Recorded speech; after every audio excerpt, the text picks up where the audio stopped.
Francis Ngannou is on record for having one of the hardest punches in the world. But quite often, the world punched him back. His unbelievable story starts from very humble beginnings in a remote village in Cameroon.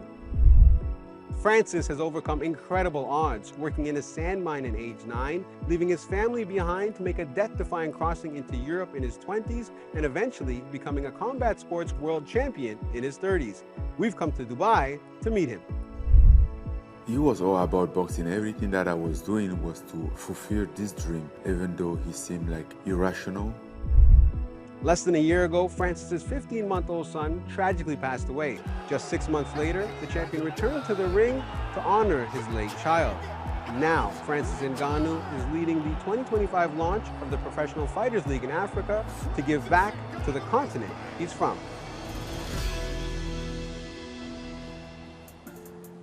It's the baddest man on the planet. Yeah. Thank you, Francis. How are you? Good. This is what it looks like to face Francis Ngannou. I could take you. Let's take it to the ring. Francis, you had an incredibly difficult childhood in Cameroon. Your parents divorced when you were very young. You started working in a sand mine at the age of 9. Yet, by the age of 13, you already decided that you were going to become a professional boxer. What is it about the early stage of your life that led you to become the man you are today?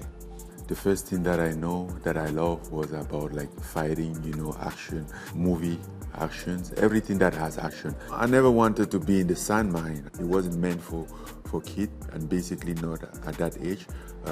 Matter of fact, my brother and I, we were the only kids working in the sand mine because it's a very physical job. I kind of like see my childhood pass by, like I'm missing it, because we had to work. We had to go to the sand quarry. And then at 22, you moved to Douala. And then by 26, you made that difficult decision, I'm imagining, to move across the continent. Tell me about that journey and then getting yourself to Europe. At time, it was all about boxing. Everything that I was doing was to fulfill this dream, even though he seemed like irrational. But I just had a passion. And I wasn't convinced that I was going to make it. I didn't even know if I was good or not. In Douala, I was stuck. I'm like, okay, enough is enough. I'm gonna leave this country. I'm gonna go after my dream, where, I don't know, Europe was the next thing that was possible, because I have heard that there's a people that migrate to Europe. It took me 14 months in the course of living Cameroon through maybe getting to Morocco. Like, you learn a lot about migration. Here was a lot of things you have to go through in the process, because it's a very different life, like there is no law, and then there's no right, you have no right. You have to live like this for months in the forest, looking for the right spot, for the right moment, and then maybe sometime you try, it doesn't work, you get caught, maybe you get sent back in the desert. Then you finally made it to Paris, where you were homeless, but still walked right into a boxing gym. Somewhere along the way, you were introduced to mixed martial arts, and then this journey began. I was very excited to start training. Like, it was the time. I felt like this was the time for my dream, the time that I have been waiting for. I have trained boxing in Cameroon a little bit, so my boxing wasn't that bad. At least like confident enough to look myself and look the other guy in front of me and believe that, yeah, I might have less skill than him, but or less experience, but I'm a man, I can fight. Even if I have never done a combat sport in my life, I'm not just giving up. So that's how I have to build my confidence, because the skill, the experience wasn't there. What's your most memorable fight? Well, I think all of them, at the end of the day, is a good experience, is a good memory. In 2021, like when I become a world champion, I was there because for me, it was always like my way of taking a revenge over life.